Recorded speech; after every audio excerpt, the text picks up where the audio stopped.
S2E9 in the place to be. HB on the track, it's like ecstasy. Run a well of 7 years, what we drink and be. Trying to sling the dopest rhymes in the galaxy.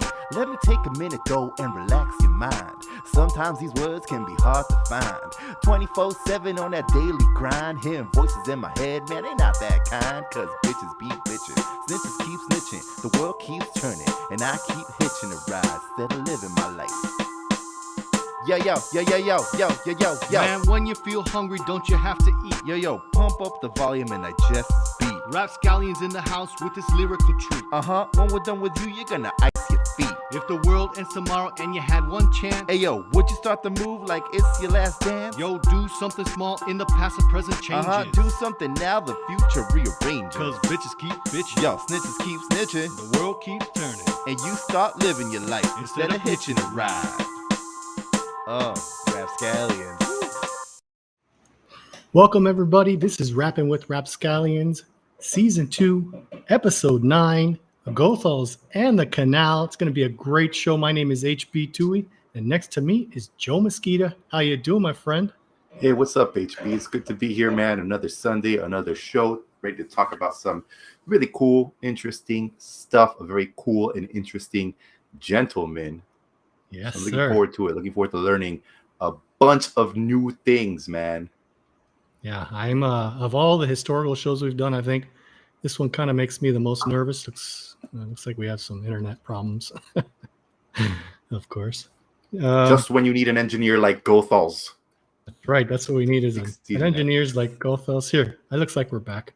As I was saying, I'm a little bit nervous about this one because this guy, there's a lot of history behind this dude, and we just want to say from the get-go, we're not experts. We just want to have fun, talk about history, and invite you to discuss it with us. Leave your comments in the comment section, and we'll be sure to give you a shout out, answer any questions that we know, and maybe you can help us out answering some of the other stuff.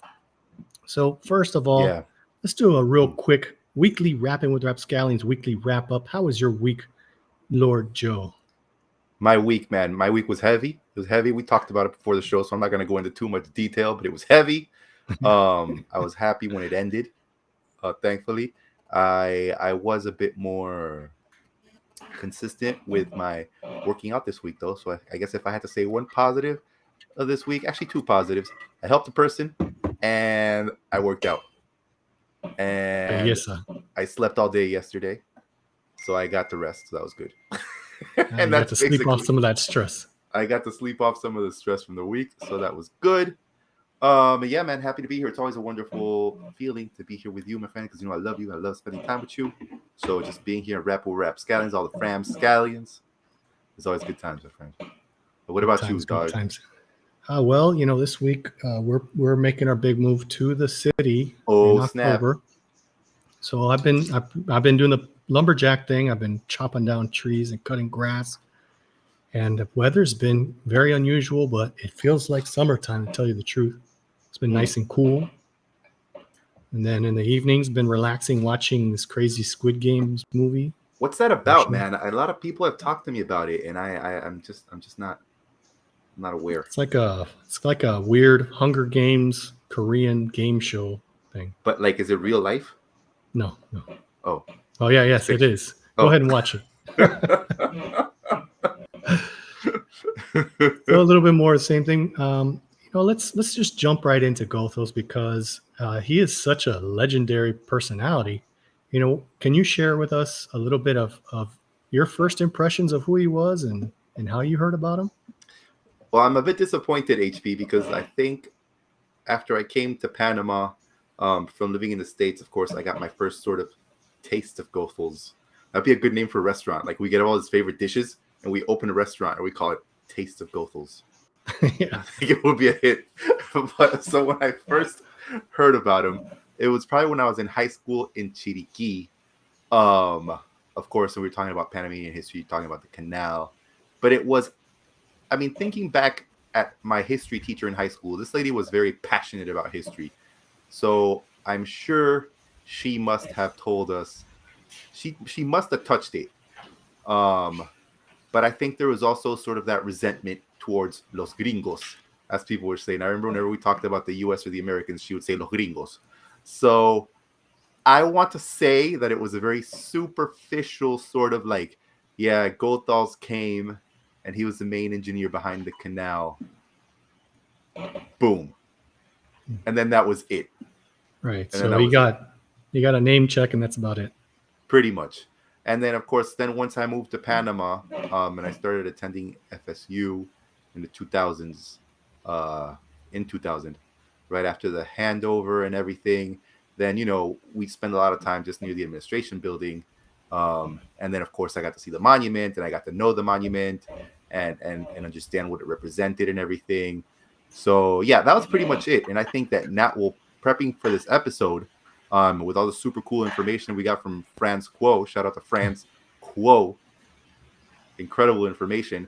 Got to learn a lot more about this guy, and understand why he was, why his name is George Washington Goethals, and just a bit more about his history. And I was really sort of, it was inspiring to hear about his history, just hear, his life. Yeah. But I think you probably have a better relationship with him than I do, man. So why don't you tell us about your history with George Washington Goethals? No, I'm glad that you're able to share probably the Panamanian or the Panamanian school system perspective. For me, growing up in the Canal Zone, being a third, fourth generation Zonian, his name is always a big name. You knew that he was a great man. We'll get into that. But for some reason in my own mind, he kind of took a back seat to Stevens. And I'm really glad that we're doing the show today, because it kind of brought back some of the things that I'd overlooked about him. And then also I learned so much preparing for the show. And I think growing up in the zone, there's lots of legends out there. So my own personal relationship with John F. Stevens he's kind of my hero, and the lore behind him is that when he quit, Teddy Roosevelt tried to erase him from history because he was mad at him, so right. That was, so the Zonians had to keep his memory alive, that was kind of the feeling. And so I think in retrospect, I really did a disservice in my own mind to who Colonel Goethals was. Like I said when we opened the show, I think this is probably the show that I've been most nervous about, because there's so much to cover. Yeah. And it was a tough job. So let's get started. I wanted to start the show just kind of setting the stage. And Goethals was the third and final person to be in charge, the main person in charge. And throughout the years, they had different titles, but he was the chief engineer of the Panama Canal. And his responsibilities were a little bit different than his predecessors. But I wanted to set the stage. I wanted to go back so people kind of understand how big a job it is. I mean, the seventh wonder of the world. They just had so much to excavate. But we want to go further back, Joe, and talk about Dingler's Folly. And that was during the French Canal. Their first director general of the French company was Jules Dingler. So he gets to Panama. He brings his son, his daughter, his daughter's fiance, and then he brought everyone. He was like, "Hey guys, we're going to go to Panama. It's going to be great. Let's go." He's like, "We're going to go. I'm going to kick so much butt at this place." And then he gets there. He's like, "Build me my mansion right here." And so they started building his mansion, where he was going to oversee all the operations of the French excavation. Right. And, as soon as he got there, his wife, son, daughter, and the fiance, they all died of yellow fever. How tragic. Yeah. And that was before the building was even finished. And his mansion, they never got to live in the mansion? He shot his horses and he went back to France. Oh, geez, Dingler. That's how completely demoralized he was. And that I wanted to set the stage here because that kind of lets you know how dangerous Panama was as far as tropical diseases are. They thought it was swamp gas that gave you yellow fever. So, let's fast forward to the United States endeavor of digging the canal. And we don't want to spend too much time here, but the first person in charge was John Finley Wallace, and he took over in May 6, 1904. And he lasted a year and a month, you know. He wasn't given a lot of authority. There was a lot of bureaucracy, and there was a lot of yellow fever. The place was muddy. They were trying to rescue rusty, crapped out French machinery and living in the old French quarters that was just completely run down. So this guy's like, you know what? I'm out of here. So then President Roosevelt's fuming. And he actually got a call from his rival who said, the man that you need for this job is John F. Stevens. And when your business enemy calls you and tells you something, you're like, you both understand how important it is. Word.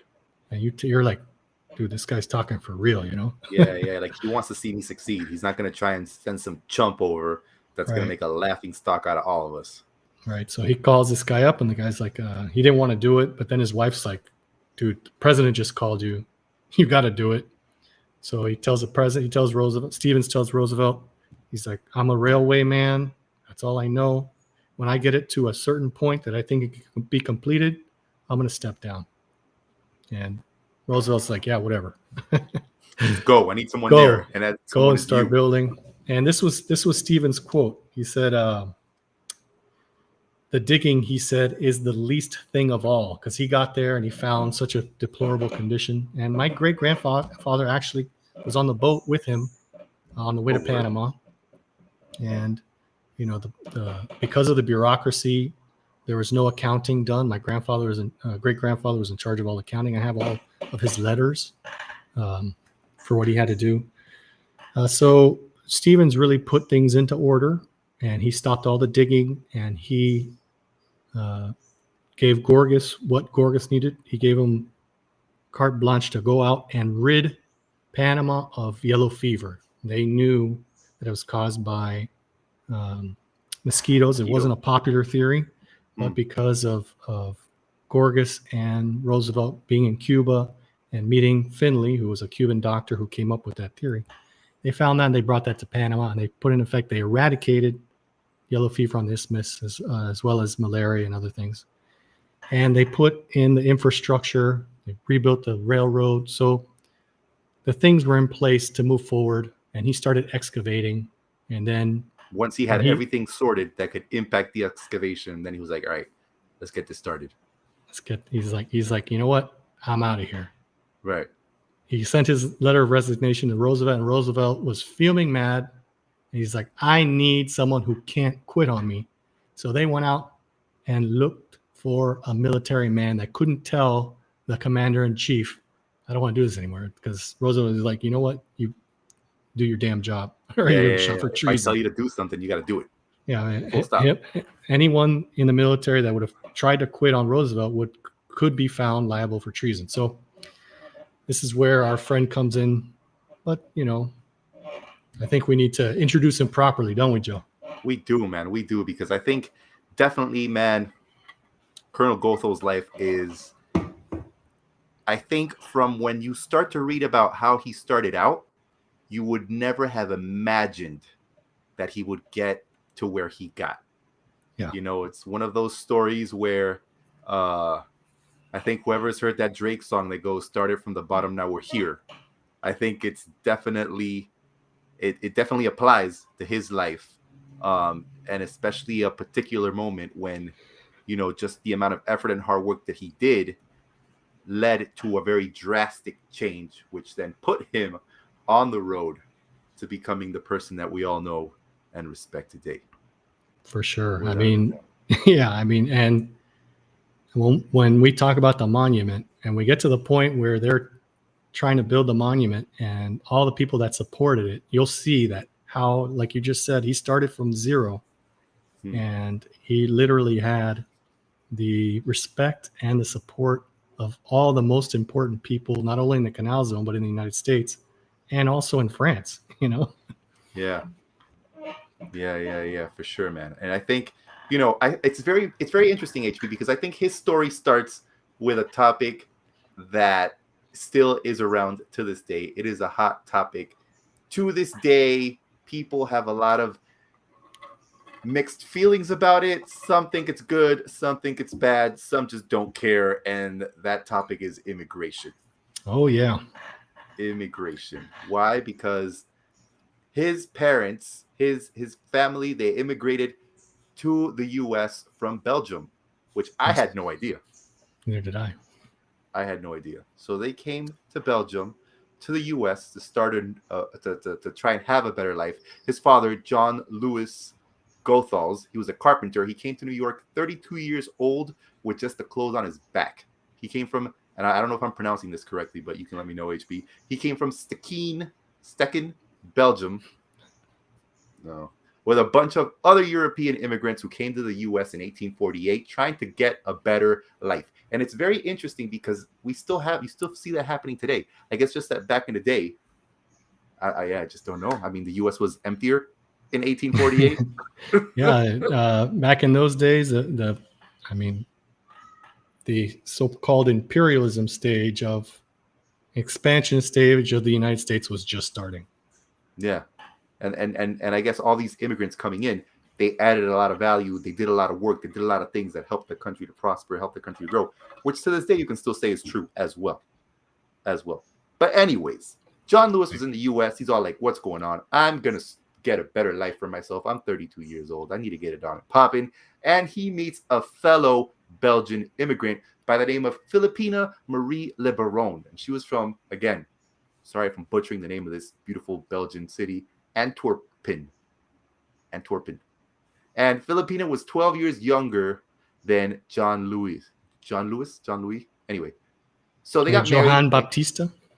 Johannes Baptiste. I think that was his previous name. A lot of immigrants, when they got to the United States, they United Statesized or Americanized their names. That's right. So I guess if I would have immigrated back in 1850, I would have changed my name to Joseph Mesquite, and they would have been like, "Damn, that guy's delicious," or like, "Damn straight I am." Right. Super Americanized. Anyways, so they had 3 kids, right? They had their first son. His name was John. Then they had their second son, which was George, and they had a daughter. Third, the baby, the princess. Her name was Annie. Their second son, George, they named him George Washington after the first U.S. president because they loved their adopted country so much that they were like, you know what? What better way to show love to this beautiful country that has taken us in?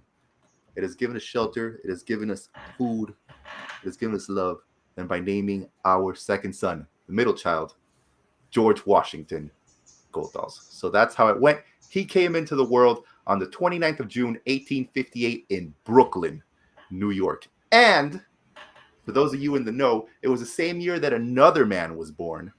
Oh, who was that? Who would go on to be super influential, HB. Who was it, Joe? Who was it?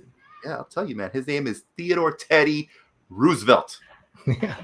Yeah. Also born in 1858. These guys would go on in life to link up to do something really incredible, but they both did so in very different ways. That's truth. So let's fast forward. When George was 11, the Goethals family, they were poor, they were struggling. They said goodbye to Brooklyn. Peace out, Brooklyn. And they moved to Manhattan. And 3 years later, George was enrolled at the City College of New York. And this guy, during that time, he was thinking about being a physician rather than being anything other than. He was a big fella, too. He was a big fella, about 6 feet tall. He was as tall as HB. 6 feet tall, intense blue eyes, quiet, serious. He wasn't frivolous at all. Not frivolous. Very Not serious involved. young fellow. Yeah, that's right. He was a serious young fellow. He was going to be a physician. So, what happens? Oh, we got Captain Andy on the Instagram says, greetings from Ithaca. Oh, cool. Shout out to Captain Andy. Shout out, Captain Andy. No doubt. So this moment here in his life changed everything completely for him, okay? So while our man Teddy Roosevelt was attending private schools and living the life of privilege, Our friend George Washington was working numerous menial jobs, trying to make ends meet so he could pay his tuition. Yeah, he And put himself through school. Put himself through school, man. And he still managed to get good grades, HB. He was working hard and getting the good grades, which is pretty cool. Very impressive. Definitely. And in the last year that he was at the city college, man, a candidate for New York Congress, Samuel Cox, he was nominated for West Point, to go to West Point. Of course, we all know West Point, a very prestigious naval academy, is it? Oh, yeah, naval academy. Well, what happened? It was a military academy. What happened is the primary candidate got sick. He got sick. And then they're like, well, we need another candidate. And young GWG, mm-hmm. they're like, hey, you got to interview. They told the senator, you got to interview this kid, man. This kid is the real stuff. Yeah, the real deal. So, and it helped as well that Nathan Beer, who was the principal of the grammar school that George had gone to, was like backing him hardcore. Hard. It was like, definitely. This guy. West Point is Army. Thank you, Captain Andy. Captain Andy, he knows. Captain Andy with the fact checks. So thanks, Fam Scallions. That's why we got you out there. That's right. If you want to send Joe a voice note on how you pronounce Goethals, go ahead and do it. It'll be fun. Yeah, man. Let us know, man. Hey, you can pronounce it any way you want, as long as you pronounce it. That's what I'm saying. That's right. So they reviewed his grades, man. They interviewed him. And, man, they were just like, yo, this kid has a lot of potential. So, boom. From one moment to the next, his direction in life was changed. And this guy ended up at, of course, the U.S. Military Academy at West Point. When he entered West Point in 1876, you know where Teddy Roosevelt was? Harvard. 1876. Harvard. And the French, they were making plans, man, to get the canal on and popping. You know what I've heard, HB? I've heard that people that go to Harvard, if we have any Harvard listeners right now, I've heard that people that go to Harvard always want to tell you they went to Harvard. I can't think of anyone in my life right now that has been to Harvard. But I hear that they always try to weave it into conversations. It's possible. I don't know. I've never met any haven't. Do you think Teddy Roosevelt did that? Was he like, Rough Riders to battle, like Harvard? Harvard. I mean, Teddy Roosevelt is an interesting chap on his own. I mean, we could do 10 shows about how amazing the canal was to be even built because of the way that he found himself into the presidency is just mind-boggling. Yeah. True. Topics for another show. Definitely. I played Roosevelt it was like a historical party where people dressed up in the era, right? And they needed interaction with historical figures, and I played Roosevelt. And not once did I mention to them that I went to Harvard. So there you have your answer. Excellent. Well, I'm glad that you were the only humble Harvard graduate. True. I'm glad. Yeah. All right, but back to our man Goethals, man. So he was a West Point, man. He was there, man. People said that he was very somber.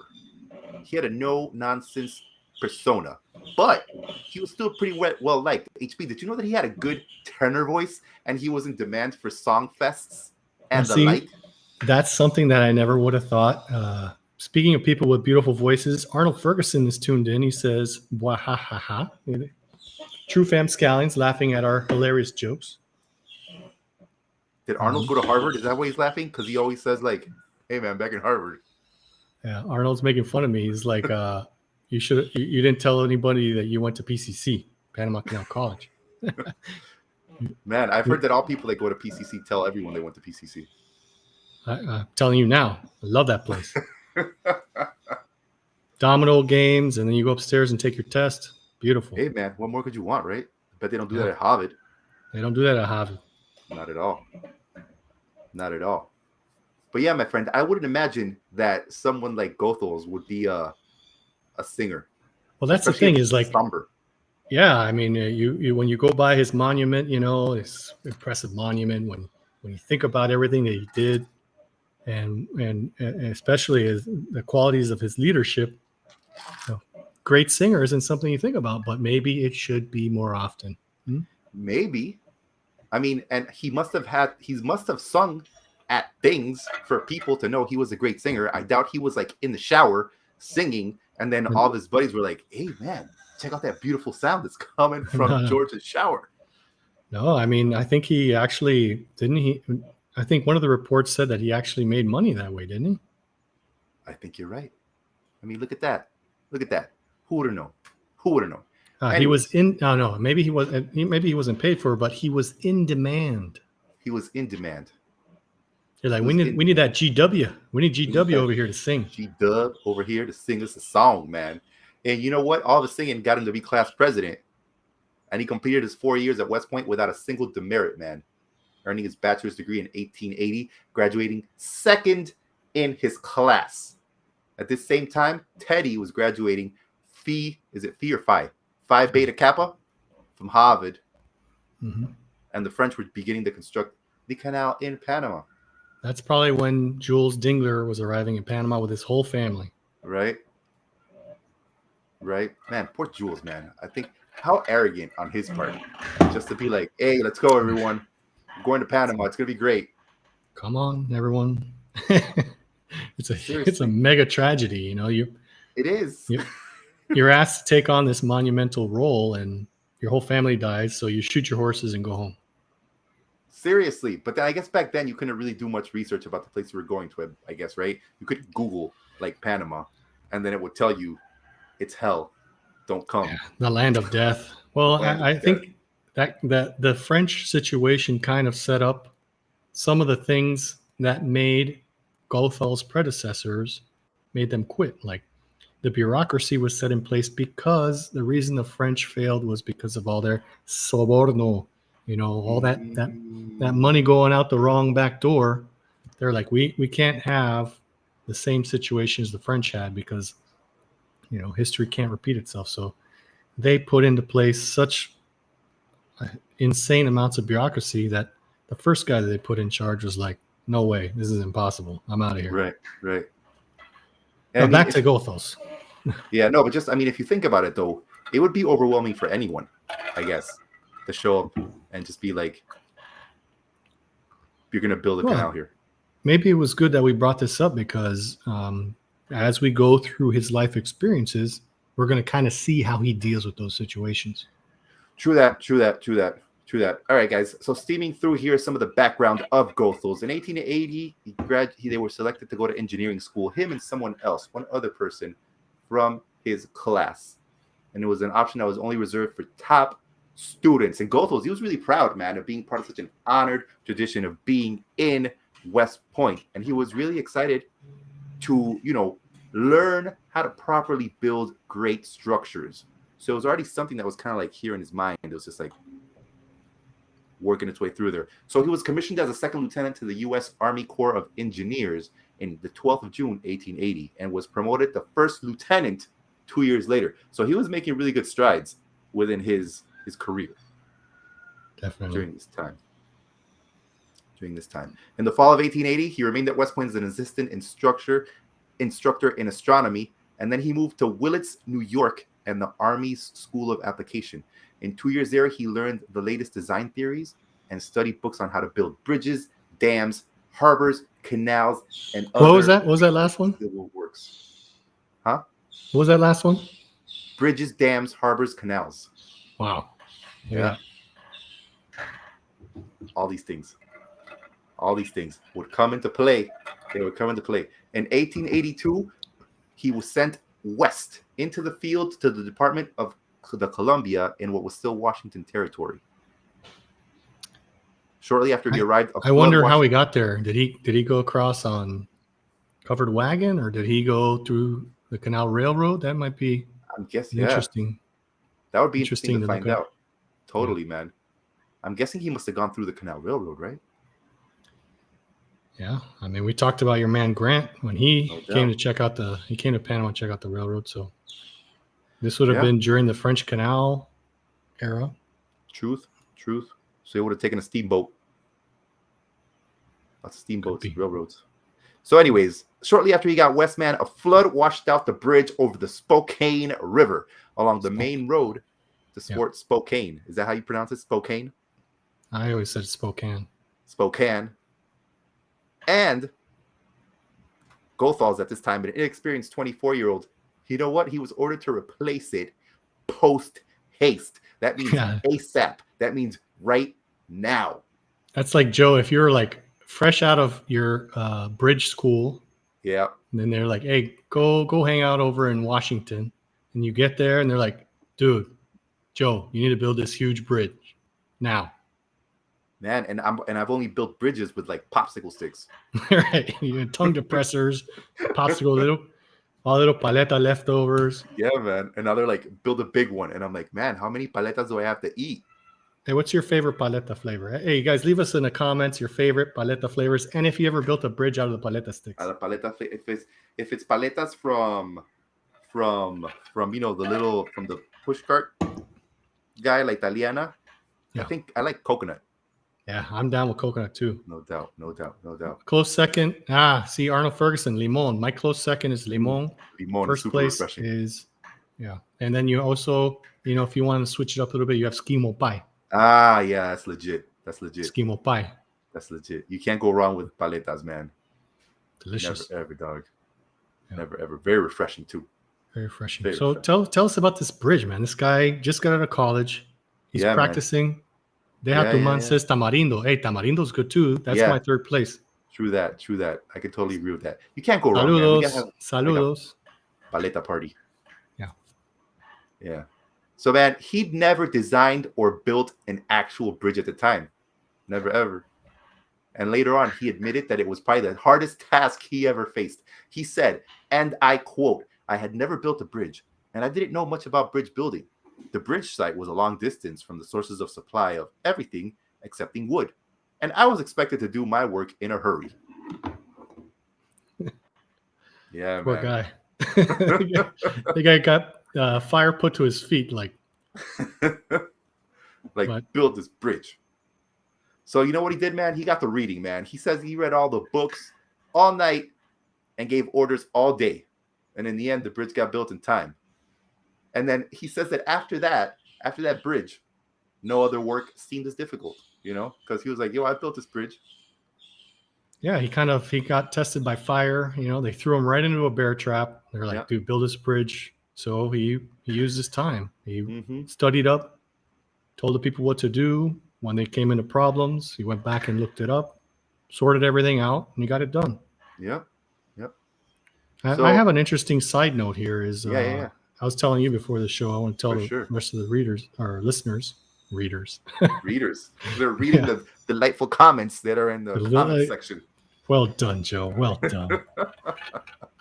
You got to read if you want to know that Arnold likes lemon paletas, man.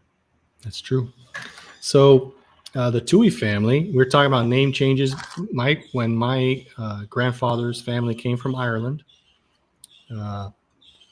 Hey, Ralphie Furlong says, what up? I'm a reader. Faithful Fam Scallions, readers. That's right. PCC to Harvard, baby. Anyway, back to the story. I just wanted to mention that my family, when it came from Ireland, they changed their name not because they wanted to, but because of a misspelling.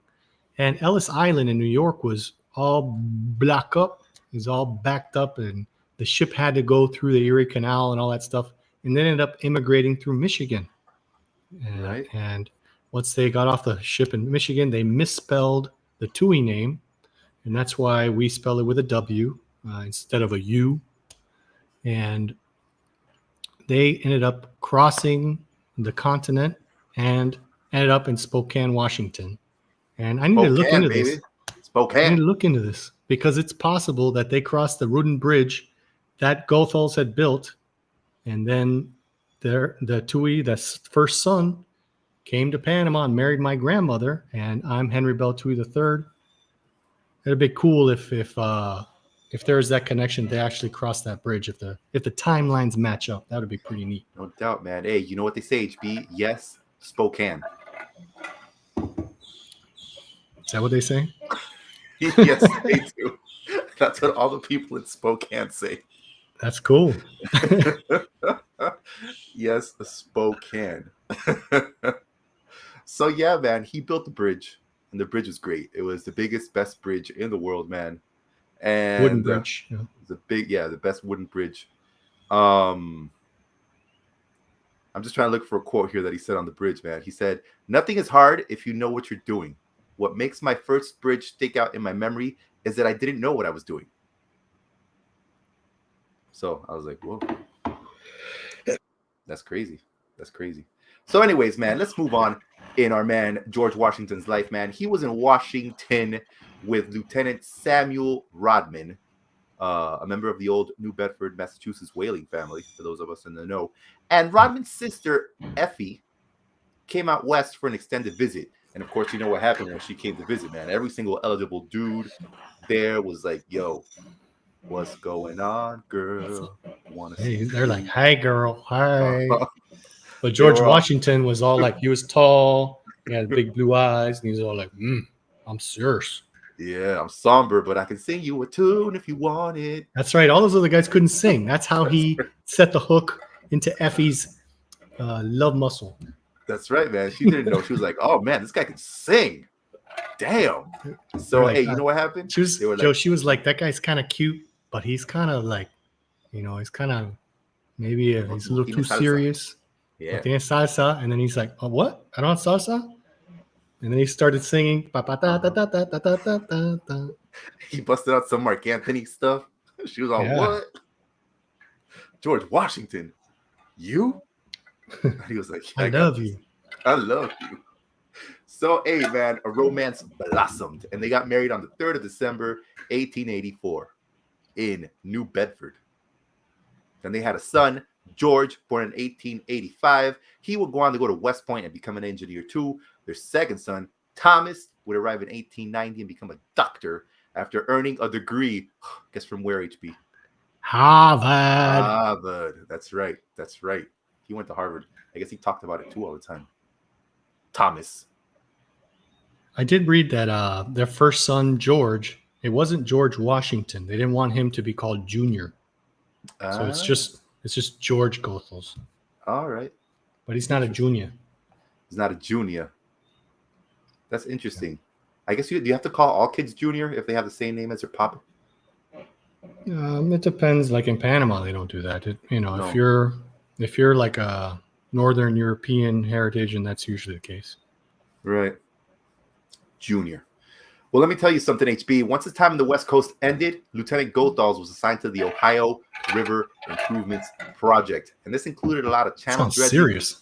Yeah. Let me tell you what he had to do, man, in case it gives you any sort of insight into what he would be doing later on in life. It had channel dredging and improvements, the construction of dikes, levees, and locks. Mm-hmm. Look at that. Destiny. Destiny, man. Then after that, he was done. He was like, "I'm done with this." He went back to West Point to teach civil and military engineering from 1885 to 1889. In his last year at West Point, in 1888, his 72-year-old father died in San Diego, and his mother would survive her husband another 11 years. That was their exact age difference, wasn't it? Yep. Exactly. How crazy. Yeah. So let me Brings a tell you tear what to happened. my eye. Let me tell you what happened in 1889, man. The French were struggling, man. They'd spent $287 million, and they'd lost about 25,000 lives. And they were like, "Yo, we can't handle this, Panama. We can't handle it." So they pulled out. And they gave up on Ferdinand de Lesseps' ambitious dream to create the water passage, man. Yeah. They gave it up. And it was the same year that Goethals went back into the field to build locks and dams along the Tennessee and Cumberland rivers. This is like destiny, man. This is like big rivers. It's meant to be. So let me tell you something. The Muscle Shoals Canal on the Tennessee was being completed, and a great lock planned at Colbert Shoals. And Goethals, now a captain, he was placed in charge of both. To facilitate the construction work, he built a 14-mile-long railroad and conceived a 26-foot-high lift lock, the biggest ever at the time. His experience with that and railroading would pretty much prepare him for the project that was coming up. You know what I'm saying? Yeah. I mean, those rivers are big. Panama, just to interject a little bit, the Chagres, isn't as big as the Mississippi River. You know what I mean? Yeah. The big difference here is that there's tropical rainforests that can increase it by 14 feet in a matter of minutes. So, don't get me wrong. The Mississippi is moving a lot of water, and he had his work cut out for him in Cumberland and Tennessee. But it's a little different scenario than Culebra and Chagres, but those are big projects, man. Yeah. Ralphie Furlong wants to add, my wife is 7 years older than me. We go out together. I'm glad she likes to be seen in public with you. That's the first thing I asked when I married my wife. Was like, are you okay being seen in public with me? She's like, yes. I'm like, put a ring on it. Boom. That's a win, man. Can't let her go. A big win. You know what I'm talking about, Arnold. You know what I'm talking about, Arnold. Oh man. All right, let's make some quick jumps, some quick historical jumps here, man. From 1894 to 1898, Goethals, he went to Washington D.C. He was serving in the Army Engineering Department. Did a bunch of cool stuff there when the U.S. went to war with Spain in 1898 over control of Puerto Rico, Guam, and the Philippine Islands, and the liberation of Cuba. Goethals accepted an appointment as the lieutenant colonel and chief engineer with Major General John Brooks' 1st Army Corps. He never saw the battlefield because the Spanish-American War ended in an instant, in a year. And around this time, his future commander-in-chief, Teddy Roosevelt, he gained a lot of fame as the hero of the Rough Riders in their charge up San Juan Hill. And just to interject some tidbits is that Roosevelt lost more people to tropical diseases in the charge of San Juan Hill than he did in any military activity.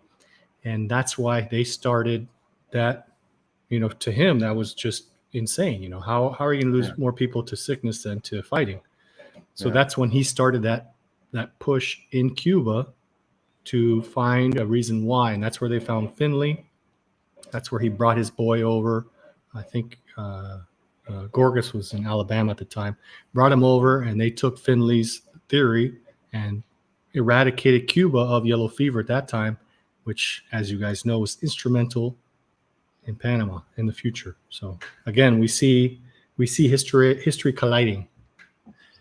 I think it's very interesting. And I think potentially just the whole thing about ridding Panama of yellow fever and all of these terrible diseases is perhaps one of the first times where an employer, HB, takes a look at, well-being and creating a safe working environment for their employees. That's an excellent point, Joe. A very, very good point. And there was even an economic study about the profitability or the importance of the Panama Canal to world commerce and stuff like that. And some economists say that the most important contribution that the canal has made to the history of planet Earth was in controlling the discovery and control of tropical diseases. Oh, look at that. So even with all the important, commerce, military, all those factors. And this isn't widely accepted, but there are some economists that say, the most important thing is that they proved how to control and eradicate these tropical diseases. That has created far more of an impact on the world than just the waterway. That's pretty cool, man.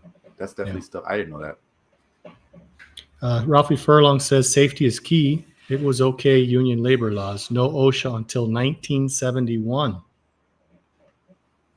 OSHA is like the work site safety. Right. Till 1971. That's crazy. Mm-hmm. That's very far away from this time around where we're living with our main man, George Washington Goethals. So HB, let me tell you something. In 1903, he became a member of the General Staff of the Army, and in 1905, a secretary of the Taft Fortification Board, where he worked directly under, guess who? U.S. Secretary of War William Taft. Very important figure in his life. And I think the research department sent us over some interesting tidbits about about his character. We said he's a serious guy, and when it comes to work, you get out there and you get it done. He was fair, but he expected you to do a good job. But there was one thing that came to light that was kind of amusing. I don't know about amusing, but maybe kind of shedding a bit on the other side of his character. He was a constant smoker, and he detested fat people. Hated fat people. He was like, I'm disgusted by fat people, except for one person. William Howard Taft. That's right. Because he was a clean fat man. Yeah, exactly. He was the only clean fat man he had ever known. So we just want to shed some light on the man who was George Washington Goethals. So, hey, you know what? Hey, Taft loved him. And it was thanks to Taft that our dear friend, President Theodore Roosevelt, became aware of all of the engineering skills and leadership abilities of our main man, George Washington Goethals. That's correct. True that. Yeah. True that. And you know what that takes us to? It takes us to Panama, right? Takes us to Panama, dog. It takes us down to this beautiful isthmus after he had all these amazing experience in the U.S., building bridges, building dams, levees, all the things. All of a sudden, take me down to a Panama City. That's right, man. That's right. Do you think Goethals would be impressed with my singing voice? I think so. I think he'd let you join his barbershop quartet. I love it. Yeah, man. I think so. You guys, or you could be a duo. He called Goethals and S2E9. Love it. It'd be amazing. Amazing. And for all of you who saw the story, we got Goethals to come back from the dead. That's right. And give us an Instagram and Facebook story. Check those out in case you missed it. That's right. He wants to know who threw bubbles or shampoo or detergent in his monument. He says he's going to come back and he's going to haunt your ass. Mm-hmm. And he's going to sing you some scary lullabies. Yeah. The haunting will be very melodic and beautiful. Nevertheless, you'll be scared. You will be super scared. Yeah. All right, HP, let's take a quick run Panama. through here. Panama, man. So we can set the stage for our main man, George Washington. So, beginning in the first part of 1904, the U.S. took over the work started by the French to build the path through the isthmus, changing it from a sea level concept to one using a series of locks and man-made inland lakes. As you so rightfully mentioned earlier, HB, the first U.S. engineer hired to head up the undertaking was John Wallace. He was a prominent railroad engineer, and he resigned after just 1 year on the job. His replacement, your man John Stevens, was also one of the foremost railroad engineers in the world, and he was the one that did away with the yellow fever, which was spot on, man. He brought it under control. However, less than 2 years after he took over, he resigned too. And Roosevelt was super upset. Super. I mean, like, that guy, you can imagine like a steam kettle, just like, he was like that one kung fu guy on Big Trouble in Little China where he just like, yeah, exploded. Yeah. Blew up, man. And that is where our cleanest, friendliest fat man, Taft, comes into the picture. And he tells Roosevelt, hey, man, you got my man George Washington, man. He'll do the job for you. He will do the job for you. And Roosevelt was like, damn, Skippy, he gonna do the job for me. Yeah, and he made some amendments to his authority there in Panama too, though. To Goethals. Well, apparently he was earning a lesser salary than Stevens, wasn't he? He was earning a lesser salary, but as a military man, that wasn't unexpected. What was a huge paradigm shift was he had absolute authority. He had absolute over everything. He was they called him like the czar of the zone, right? This is a very, very important point. Now, Stevens was given more power than his predecessor, but he had to go and plead his case. So that I think Roosevelt, is like, let's get this guy the tools in his toolbox that he needs to get this done. I want this done. So he was appointed as the chairman of the Isthmian Canal Commission, and the only person higher in authority than him was the actual president and God. That's it. Whoa. Yeah. So that's a lot of power, man. That is a lot of power. So a lot of the bureaucracy that his predecessors had faced was immediately pushed aside. That's not to say that proper bookkeeping and proper procedures to be thrown out the door as well. But perhaps it was necessary to have that put in place first to avoid some of the graft and money loss that happened during the French endeavor. But by this time, they found the right guy to get it done, and they gave him that, when they give the superhero the belt, and they pull on the belt and it gives him the strength. Yeah. And this authority gave him the strength to push square pegs through round holes, Yeah. And he was the guy who was going to do it. He was going to get it done. He was totally going to get it done. And I think from our research, the awesome research that Franz sent over, we found out that on the 18th of February, 1907, Goethals received an invitation to meet President Roosevelt, and he left a dinner party and headed to the White House at 10:20 p.m. And then he was formally announced officially on the 26th of February, 1907. Yeah, he was having a dinner party, and he had some of his friends from West Point over. And, when you graduate from West Point, you just don't become unimportant. You're like he's having dinner with some powerful people, So he gets the call from the president. Everyone's like, whoa. So the guy takes off to go meet the president. Everyone's like, that's the longest 3.5 hours we've ever had in our lives trying to figure out what it was going to be about. And it was that to make him the czar of the zone. The czar of the zone.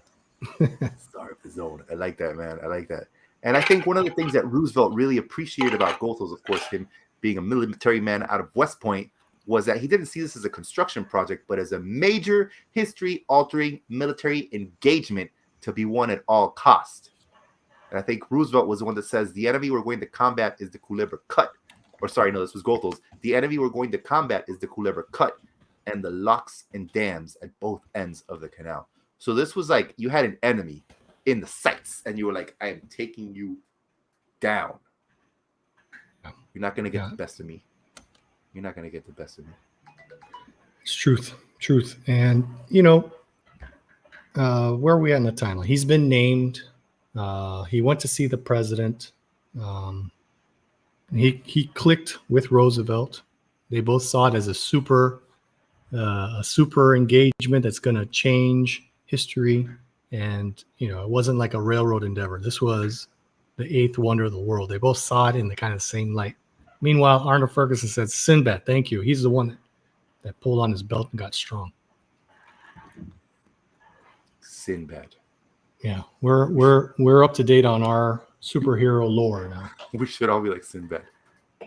So, HB, check it out. The three most daunting construction tasks that Goethals was facing at this time were the following, okay?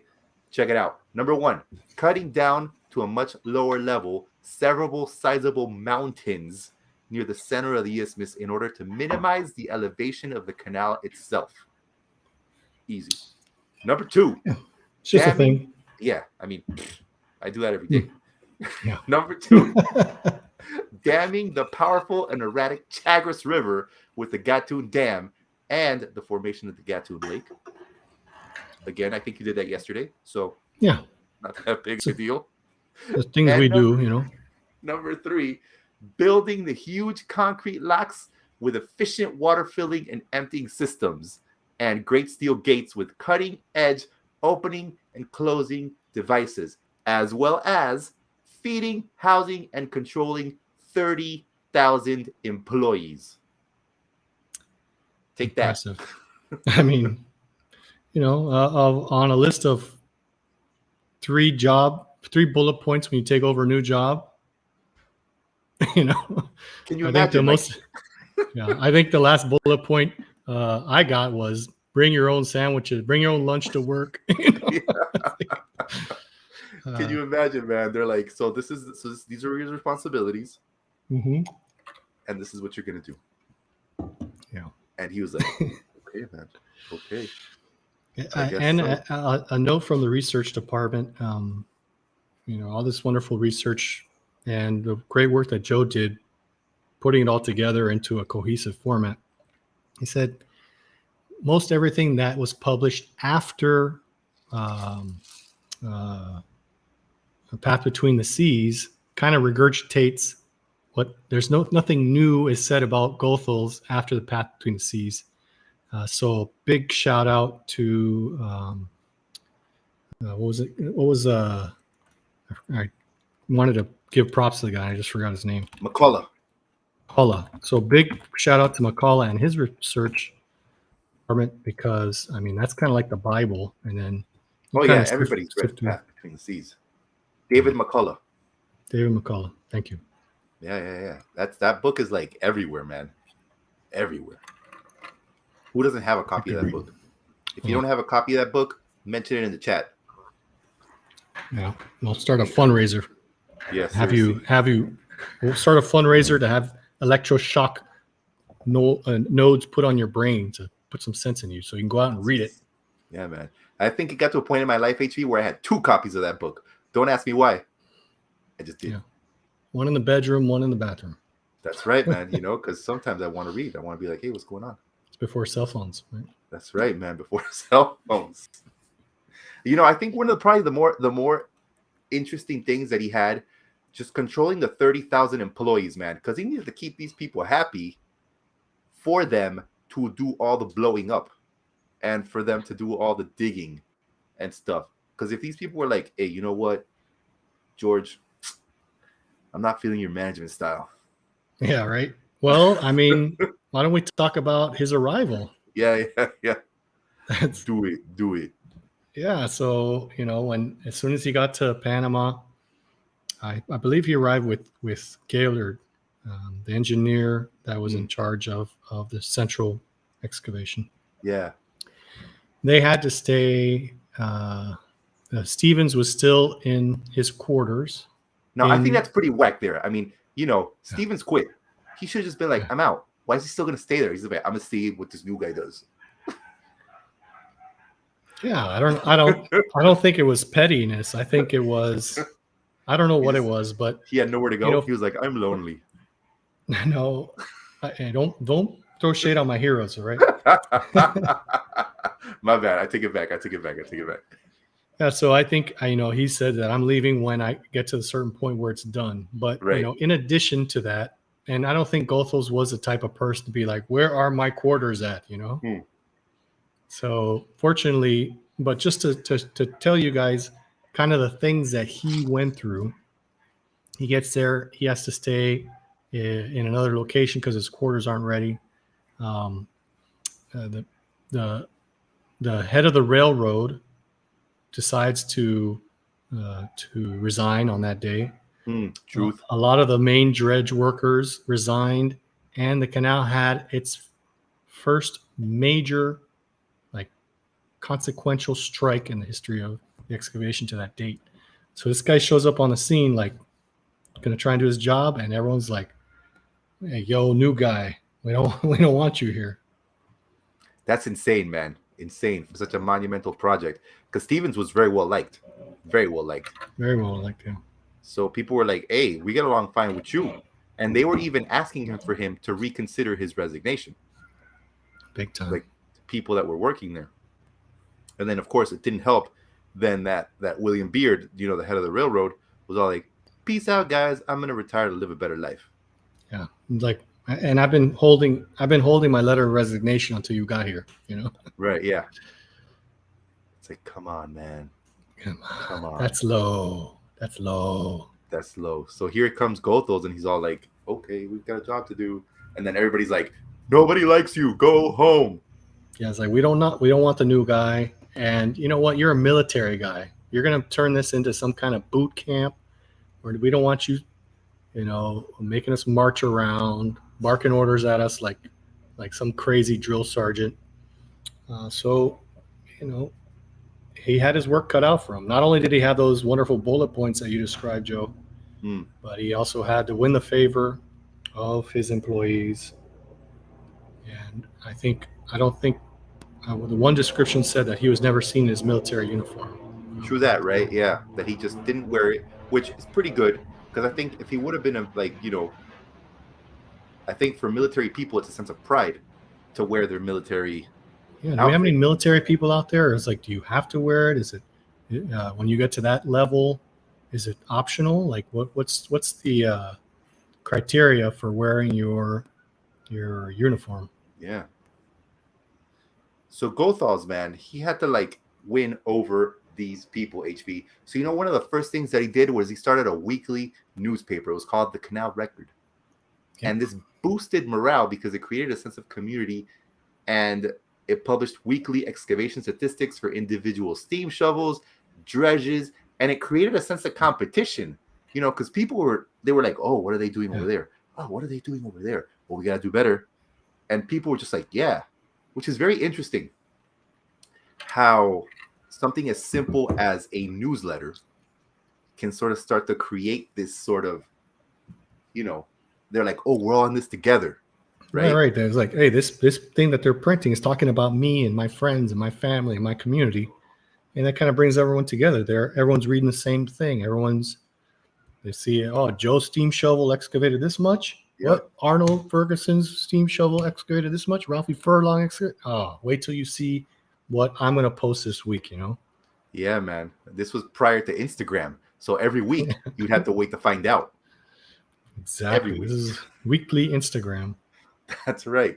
And then he also established his own court of appeal, HB. He opened his door to any employee or dependent with a complaint or grievance every Sunday morning from 7:30 a.m. until noon. And he would give quick resolution to easier matters and ordered investigations for more serious ones. Apparently, he was a very patient listener. And the workforce responded by just giving them great service, man. That's a pretty big. I mean, imagine this guy never took a vacation, and every Sunday, he's like, from this time to this time, anyone can come in and talk to me about their grievance, no matter what it is. And I'm the final authority. It's kind of like King Arthur's court, where you have an audience with the king.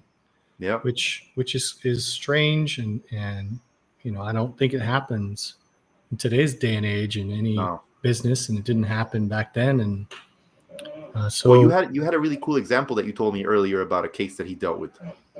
Right. There was a Jamaican family come in, and the wife had earned some money doing some laundry, and the husband had taken it from her, and she was able to appeal to Gaillard, to Goethals at the Culebra court. And she's like, I earned this money. I made it. I should be able to keep it. And the husband, Gaillard, listened to her. I keep saying Gaillard. Goethals listened to her. And then he asked the husband to plead his case. He was very fair. And he's like, well, under English rule, a husband is entitled to the income of his wife. And as you said, Goethals was a listener. He listened, and he made sure that he got both sides of the story and had enough information. And he told the husband, he's like, if you like, we can deport you back to England, and you can figure out how to get your wife's money back there. And so the husband, saw the logic in what was happening and handed over the money. But, more than that, I think, and another one of the letters that the research department sent over, the fact of just being heard, even though it was a tremendous strain on his administration personally, every Sunday he went and did this, and only when he had business in the United States or was on vacation would these sessions not take place. So I think the fact that you're able to plead your case is just as important or more important. Even if you don't get the ruling that you want, you were able to state your case, and that wildly got him the favor of his employees. True that, my friend. And I think, you know, you're pleading your case to like the highest power, right? This guy was like, I think, potentially the first open door policy in the world. But like a real open door policy. Like, yeah, you know, like a super open door policy where it wasn't like make an appointment with my assistant. It was like, I'll be here from 7:30 to noon. Come on down and we'll have a chat. I mean, and that's he really would great. listen. He would listen to anything. And he would listen. There's several. And when they inaugurated his monument in '56, the Canal Review published some of the cases that he was heard. That there was a reporter there to write down some of the cases that he had seen on the day that reporter was there. And it's very interesting. I mean, anything. There was one case where one manager had been cruel and punishing his workers, and they took the evidence to a board, and the board made its decision and fired him. But the guy went to this Culebra court for his appeal, and Goethals was like, if you don't have any new evidence, then what the board has found still stands. And had one of your employees split your head with a crowbar, I would have forgiven them. You know. Whoa. It's like, yeah, the guy was serious. He's like, do your work, do it well, do it fairly, and if you have any problems, come and see me. Right. The guy was straight up. And we got some comments here from Arnold Ferguson. He says, going back to military dress, he says, on duty, dress on. So maybe this is a special appointment where he's not, he's definitely on duty, but it would be a special appointment from the president. So maybe he had leeway to not wear his uniform. That's possible. Regarding the Culebra court, he says, no off with his head. He also says it eliminates repeat offenses, you know, so you're able to plead your case, and then people hear about how it was resolved, and that not only curries the favor of the workforce, but it alleviates repeat offenses. True that, man. I definitely think it was something that people appreciated. I mean, it seems to me that he was a guy who, you know, he was there to get work done, without a doubt. But he also understood the importance of the people that were doing the work. So he needed to demonstrate to them that he was there for them. Well, yeah, he one interesting anecdote was he had his own rail car, right? Right. Okay. I think it had a special name. It was called the yellow bullet or something like that. Let me see if I can find it. But it was essentially a little railroad locomotive just to carry him back and forth so he could do his inspections. Right. And the flagman that rode on the front, it was called the Yellow Peril. That's what it was. The Yellow Peril. Yeah. So it was raining, and the flagman was getting wet, and he took off his raincoat, and because he's in the carriage area, and he takes it off, and he gave it to the guy. He's like, "Hey, we can't have you getting wet, you know." Yeah. The Yellow Peril. True that, man. Yeah. People sang about it. They told stories, and when he came by, everyone greeted him in the, you know, very respectfully. Yeah, true that. And let's just talk a bit about the way he was, my friends, because indeed, I think we're talking about a very peculiar character. Well, I don't know. I mean, he seems like a decent enough guy. So, you know, he was described as cool in manner, very capable, very correct, a man of natural dignity and rigorously high demanding standards. A reporter wrote that above everything, he always looked alert and fit. You know, we already said he's 6 feet tall. He was in fine physical trim. You know, intense violet blue eyes, described as savage eyes, by Alice Roosevelt. Close cut, silvery hair, which he parted down the middle and washed it daily. Bit stiff socially, but he wasn't pompous, and it was because he was incapable of speaking about himself. Yeah. You know, he I like the other one. Which one? Where they asked him, he asked his family, what did he do to amuse himself? And yeah. The family's like, he did not amuse himself. He did not amuse himself. So I amuse myself maybe once every other day and twice on Sunday. Oh my goodness. I mean, what's the point of life if you can't amuse yourself? Seriously. And then, of course, we already said that he was a chain smoker and he detested fat people, except for William Howard Taft, who was the only clean fat man he had ever known. The rest of them were all dirty. Yeah. Fat people. Dirty fat people, man. So, HP, yeah. Yes, sir. No, go ahead. No, you please take it away. Yeah. I was gonna go back. I wanted to stop talking about fat people. All right. So let's talk a bit about his daily routine, man, because this guy had a routine which was basically every day. It was the same thing. It was the same thing. Clockwork. So let's hear it out, man. So his day began at first light, 6:30 a.m. with Benoit, his French butler, standing in attendance. So then he would have his breakfast. It was 1 peeled native orange stuck on the end of a fork, 2 eggs, bacon, 1 cup of coffee. Done. By 7, he walked down to the Culebra station to catch either the number 2 northbound at 7:10 or the number 3 southbound at 7:19. He carried a black umbrella and almost always wore white, looking spotless and smoking a cigarette. Why would you wear white? That would be my biggest question there. Why? I don't know, man. Because it's cooler, like I guess temperature-wise, but then you get super dirty. And for someone who wants to be spotless, I think that's what it was. Like he showed them that he could wear white and be spotless, and that showed them being impeccable. Like, do your work well. If I can go around and not get any mud on my white suit, right? I don't know. That's the only thing I can think of. Yeah. But anyways, after he did all of his things in the morning, he was back at the house finishing up a light lunch. He would rest for a half an hour, then walk to his large square corner office on the first floor of the administration building in Culebra.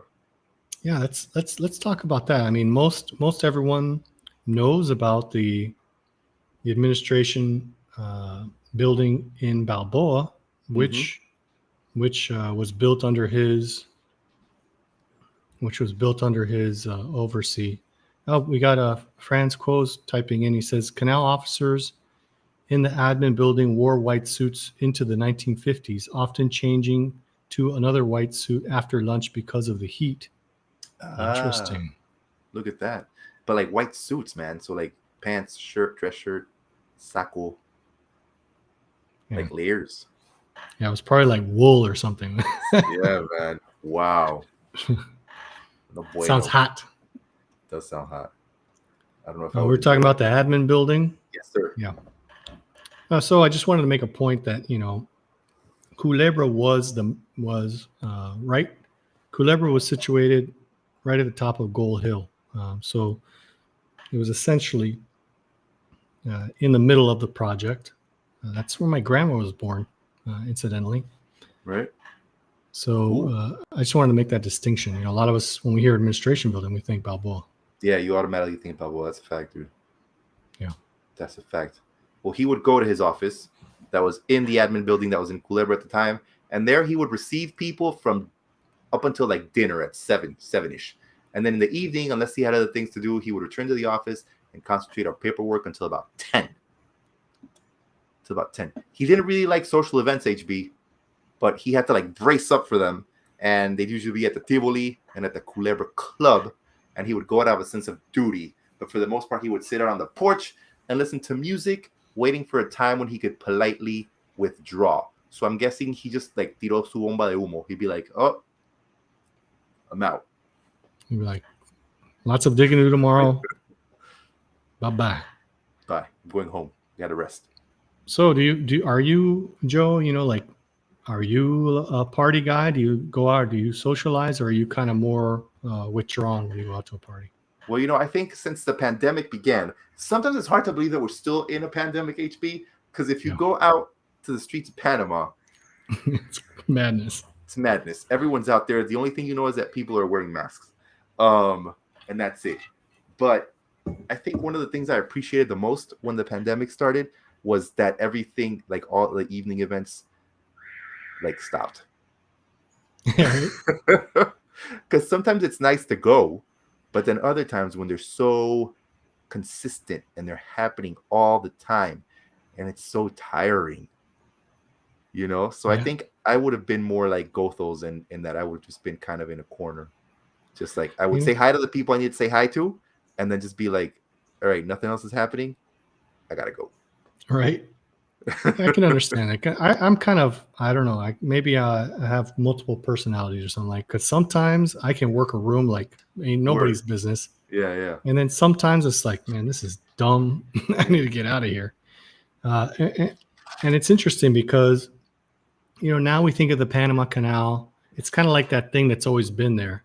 But back in the day, that was super famous. I mean, like Yeah. really, really famous and very important. People would come to visit, and you're not forced. You were expected to entertain them. Mm-hmm.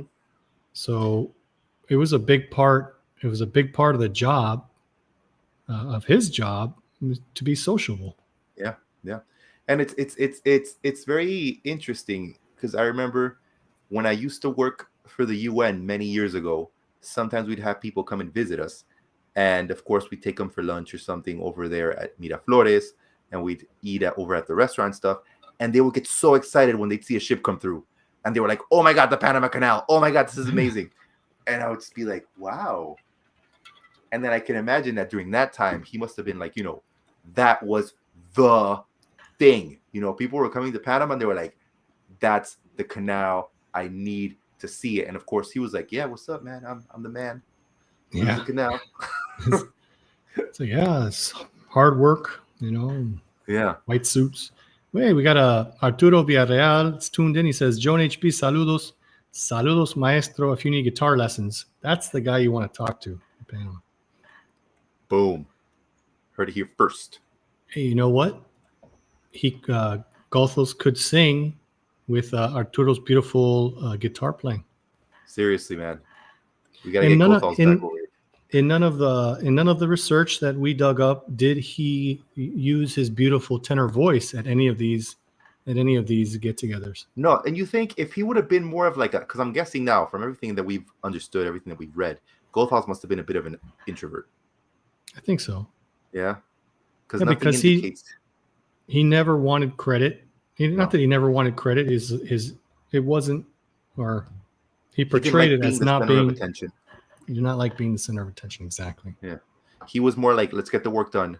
Let's get the work done. He wasn't like, look at me, I'm George Washington Goethals, and this is me working on the Panama Canal. me.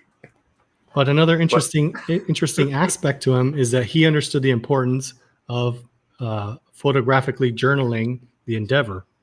Right. Thousands and thousands of pictures were taken. And one interesting tidbit from the Canal Review on him was he commissioned the murals to be painted in the rotunda of the admin building, which we visited right before. True that. Right before the pandemic, and I believe that the amount was $25,000, and it was 900 square feet of painted area. And there was someone that said, this is way too much to spend on simple art. So he's like, wait a second, this is going to be the capital of the canal zone and the Panama Canal. I think you should reconsider your thoughts on not including this amazing painting. And of course he was right, which gives you insight to the type of person he was. Yeah. Where not only was he an engineer, but he was also someone who appreciated art. Yeah, exactly. And he understood the importance in the long run, not just in the here and now. And I think it's interesting to mention, HB, also the salary that he had, because I think this is one of the things that blew my mind. So the salary that Goethals was offered was $15,000 a year. And this was half of what Stevens had been paid. So during that time, and this was still like a massive salary, $15,000. We should do a show about about pay wages. And my great grandfather made $2,000 a year. And was that good? That was good. That was great, right? And the laborers they made 10 cents an hour or $1 a day. Man, so can you imagine if you could live off of $2,000 a year? That would be amazing. Crazy. That would be amazing. Oh goodness. So, yeah, he made so Goethals made $15,000 a year. Again, he had his I don't think he paid for a meal, and he didn't pay for quarters, but he never took a vacation. That's very true. That is very, very true. Very true. And now let's talk, HB, about some of the things that happened when he was leading the building of the canal, man. So a lot of times throughout the construction of the canal, of course, a lot of unexpected events are going to happen. There's going to be man-made and natural occurrences, which are going to cause havoc on the progress and make you sort of have to rethink your plan, and as the lead engineer, he was going to have to be like, yo, how do we shift? How do we maintain our flexibility? But overall, over 260 million cubic yards of earth were moved and 2 million cubic yards of concrete were placed. And I didn't know this. This was something that really astounded me. 3 presidents were commanders in chief throughout this time. Roosevelt left office in 1909, followed by President Taft, and then Woodrow Wilson in 1913. And through all these changes, it was just like constant. Nothing stopped the building of the canal. I think let's have a little flashback of when he built that wooden bridge in Spokane, Washington. I think that taught him how to be flexible and how to as you reach these impediments, what do you have to do to overcome them, to switch your style and to get it done. That's right. To be flexible, to improvise. We talked about it last week. Yeah, very important. Improve your life. Improv your life. Definitely, man. So he was all about it. And I think it's just very interesting how, when you have a massive project such as this, right? And it is a project for the good of an entire country, of an entire community of people, even though there were changes in the presidency, it was still like, what is our focus? What is our objective?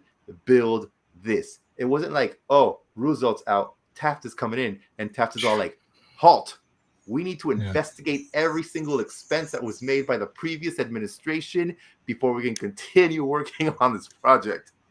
Right? That's a good point, man. That's what we see now in the United States administration, and especially in Panama. Yeah, man.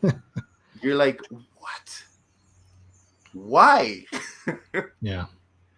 It's like everyone wants to do this, and then you waste time. You waste so much Lots of time.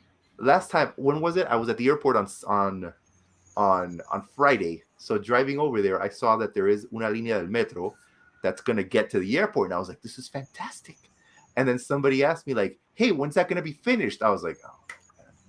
The metro is one of these. Línea 3 just got finished, I believe. I don't know. A few years after. And see if I can pull it up. I don't know if I'm jumping the gun with this tidbit, but he finished early and under budget. The canal. Yeah. That's what happens when you put like honest people to do things. I can't find the actual number. I can't think of it off the top of my head.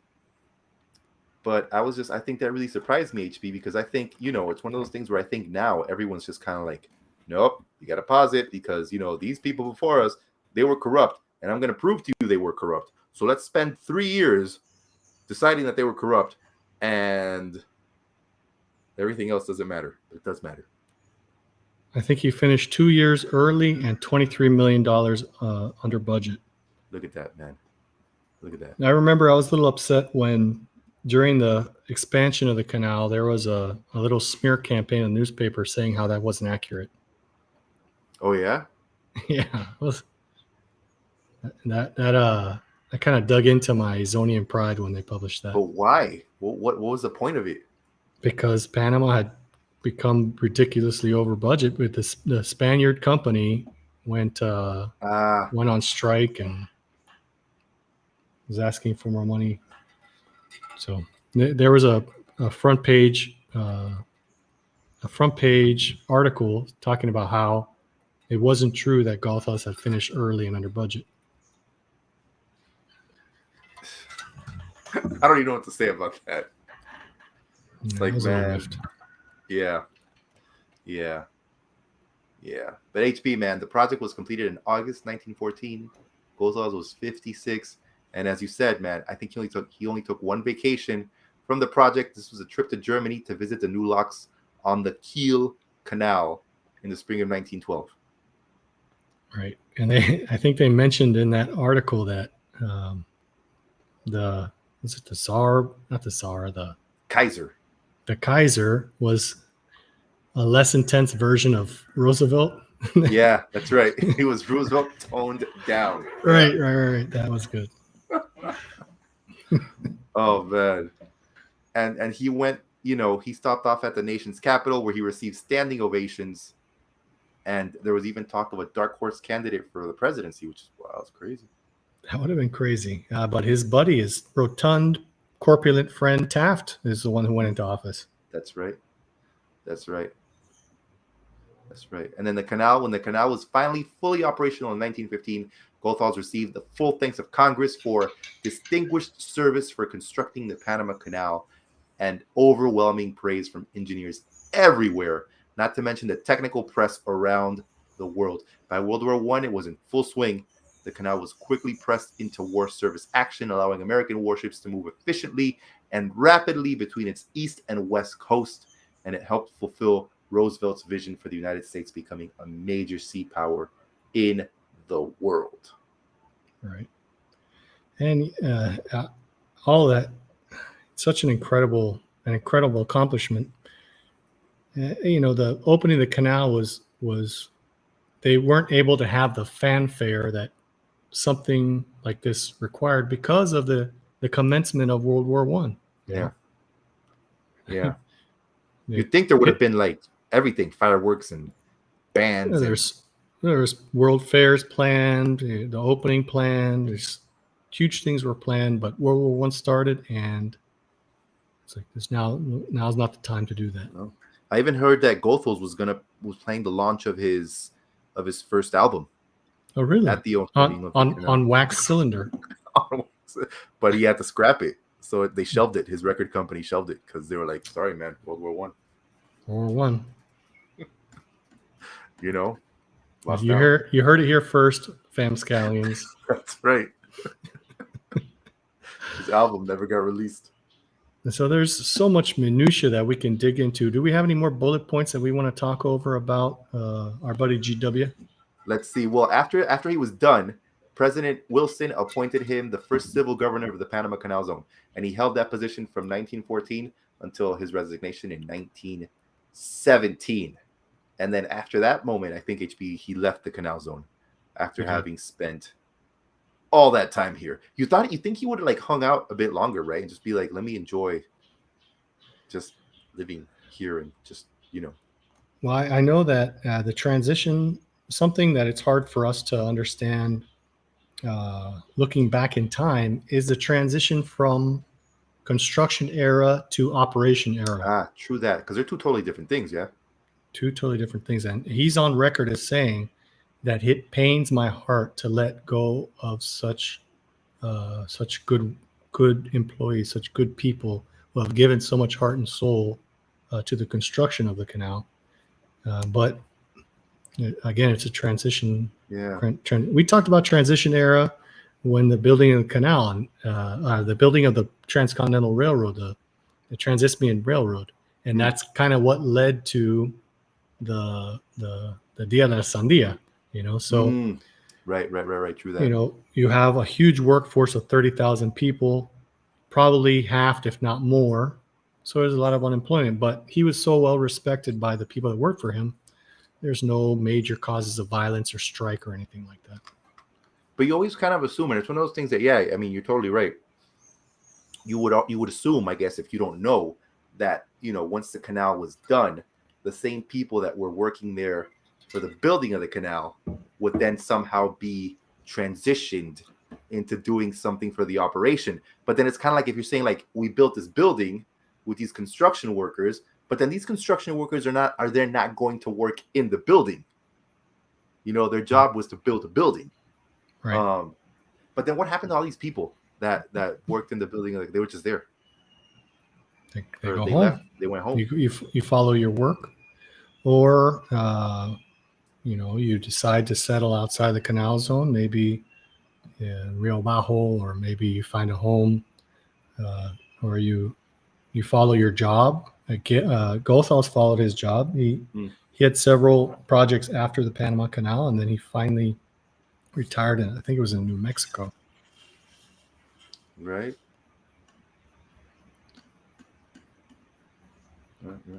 Well, he certainly did have a lot of praise for building the Panama Canal. Definitely. I think, let's see, in 1917, he served as general manager of the Emergency Fleet Corporation, and on the 18th of December 1917 was recalled to active duty and appointed acting quartermaster general of the U.S. Army. From 1918 to 1919, he was chief of the U.S. Army Division of Purchase, Storage, and Traffic. And by then, of course, World War I had ended. Let's see about some of the other awards he got. Let's see. It says here he was a member of numerous professional societies and received countless honors, among them the Fritz Medal for the American Association of Engineering Societies, the Washington Award from the Western Society of Engineers, and medals from the National Geographic Society, National Academy of Sciences, the National Institute of Social Sciences. Universities bestowing on him honorary doctorate degrees included Yale, Rutgers, Princeton, Pennsylvania, wait for it, Harvard, Johns Hopkins, Dartmouth, and Columbia. Man, look at that. Honorary doctorate degrees. That's crazy. Well, I think the government of France actually gave him an award as well. I can't find that section. The Commander of the Legion of Honor Award. There you go. Whoa. So, I mean, internationally, he was respected, and no, Arnold, he was not given an honorary plancha from PCC. As far as we're aware. He didn't get a hot dog and a certificate of appreciation for exemplary domino playing. A certificate of appreciation.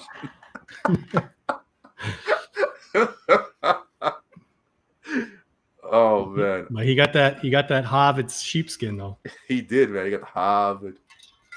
Hey, and then the U.S. government in 1919 awarded him with a Distinguished Service Medal. Man, how come the French gave him a medal before the U.S. government? I don't understand. I think we don't fully fathom how important the French Canal was in France. I mean, that was big. It was huge. Oh, speaking of France, you know something I found out recently? I don't know if it's true. Could be a lie. But I Googled it, and this is the information I got. So, you know how a lot of noise was being made because Messi, the footballer, joined Paris Saint-Germain, the football club, PSG, over in Paris, right? Over in Paris. So a lot of like new clothing has come out, whatever, PSG. And then some t-shirts came out that said Panamá, Paname, P-A-N-A-M-E, apostrophe E. And I was like, yo, that looks like Panama. It is. What is directly related to it? And it is. And then so I Googled it. I was like, why is Paris referred to as Panama? And then it said that it had to do because of the French attempt at building the canal and all that crap. And I was like, man, look at that. It How was so important to French incredible. culture. It became part of the nomenclature. There's a documentary was made about 3 years ago called Panamá, Uh-huh. which, it's a French word about the French endeavor in Panama. And, it's part of their vocabulary. And, us looking back in time, we also have to realize how big it was in the United States as well. Yeah. It was a big deal. There you go, man. Panama's everywhere, man. Even in Scotland, you can't say Darien, and people are like, oh, Right? man. How incredible. Yeah, man. Such a tiny country with such a huge impact. Definitely. OHB, and check this out. In 1928, the Goethals Bridge between New York City and Elizabeth, New Jersey was named in his honor. It's a bridge. And in all of the canal zone, there's only one monument or memorial dedicated for him. Why? Well, he was. It's a massive memorial. And there's a lot of planning that went behind it. A lot of people went behind it too. Because he didn't like the limelight, he didn't like being in the pictures. He would appear in pictures out of service or out of duty. But first there was World War I. He went back in active service. And then people started talking about, we really need to get this guy a memorial. And then World War II started. And like, you know what? We should probably wait till after the war. But by the time World War II had ended, the list of people that were on board, let's see, some of the most notable,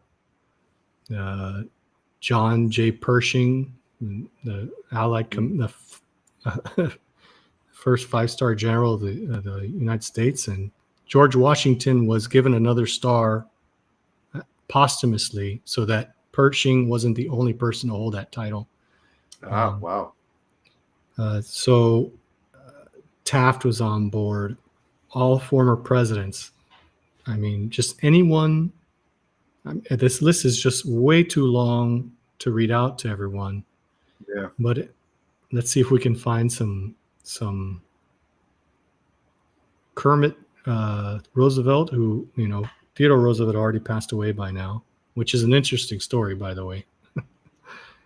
Oh, HB, we've got Panama Mission Relief on Instagram, which I think is our dear friend Kim, says, answering to the question, what does an engineer do after finishing his work on the Panama Canal?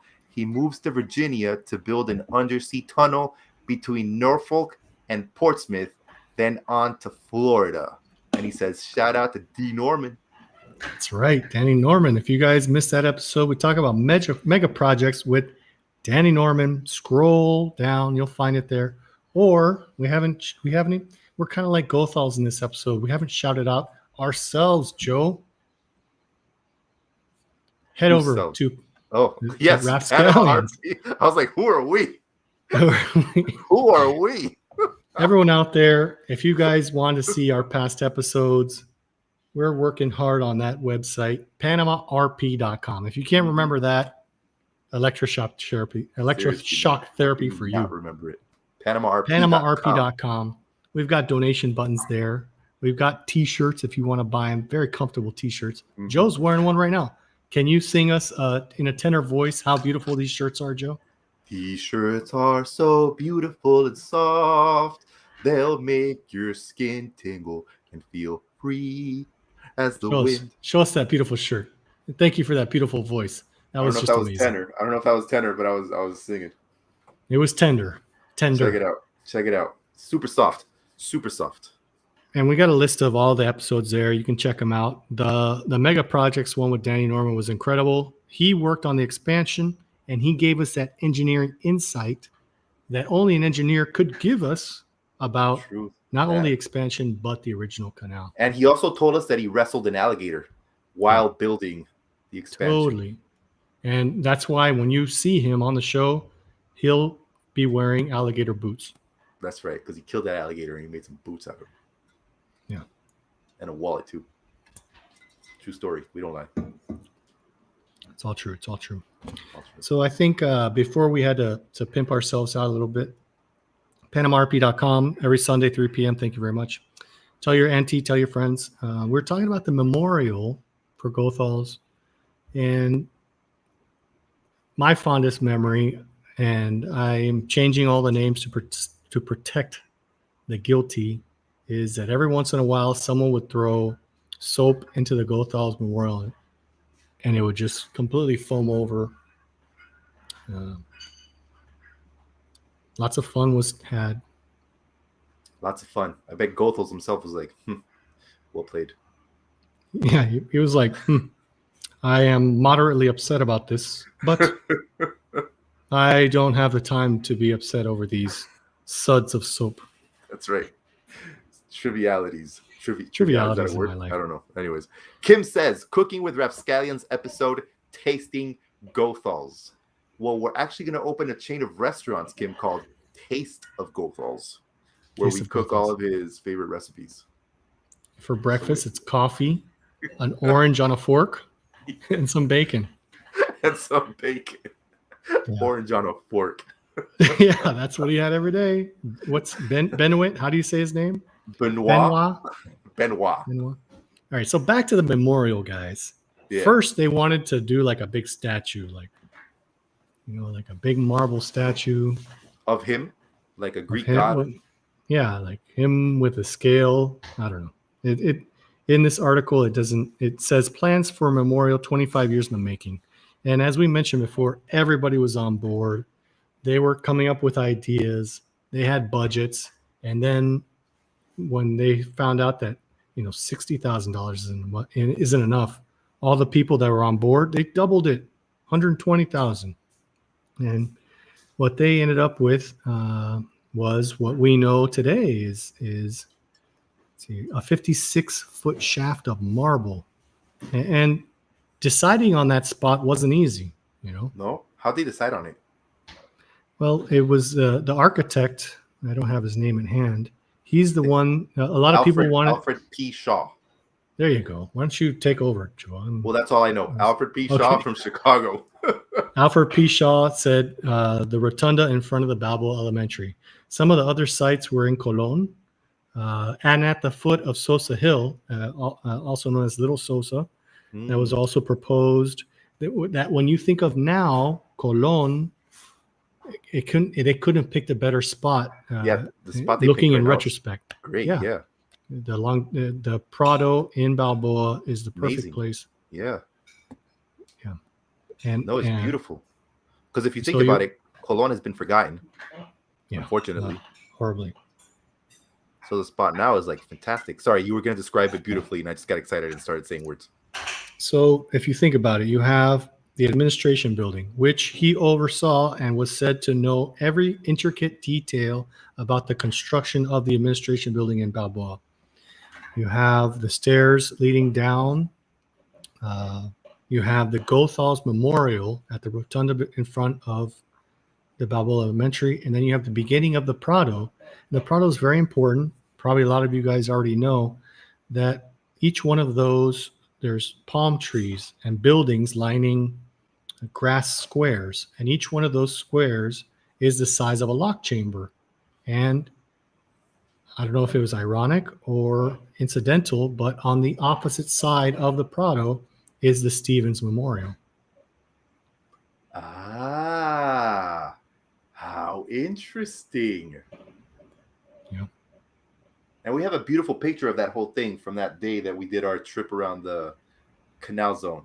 So we should post that. Oh, my phone's over there. Post that so people can see it.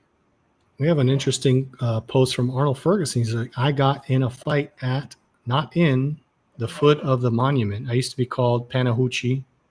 Little did I know I was a Zonian, or maybe it was U.S. kids living in Panama. One of my several fights. Yeah, there's a lot of entanglement over where you're from, what race you are, and as a testament to who George Washington Goethals was, I think I want to read that letter out if you'll allow me, Joe. Read it, man, please. So let's see if I can find it here. In his Culebra court, as it was called, he saw everyone, and there's no case too small or too large for him to have an audience over. But one thing that now that I have the time, I did want to read out is it's kind of a testament to who he was as a leader, because in a lot of the current day teachings in Panama, the only thing people know about the canal zone, the first thing that comes to mind to them is, it was a haven for racism, gold roll, silver roll. Arnold just gave a testimony about how he was called a Panahuchi, which is very derogatory. But the type of leader that Goethals was, and I'm sitting here scrolling looking for the actual letter, was that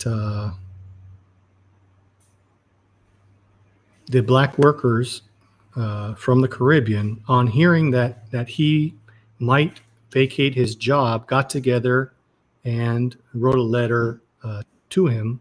If I can find it, I'll read it to you, because here we go.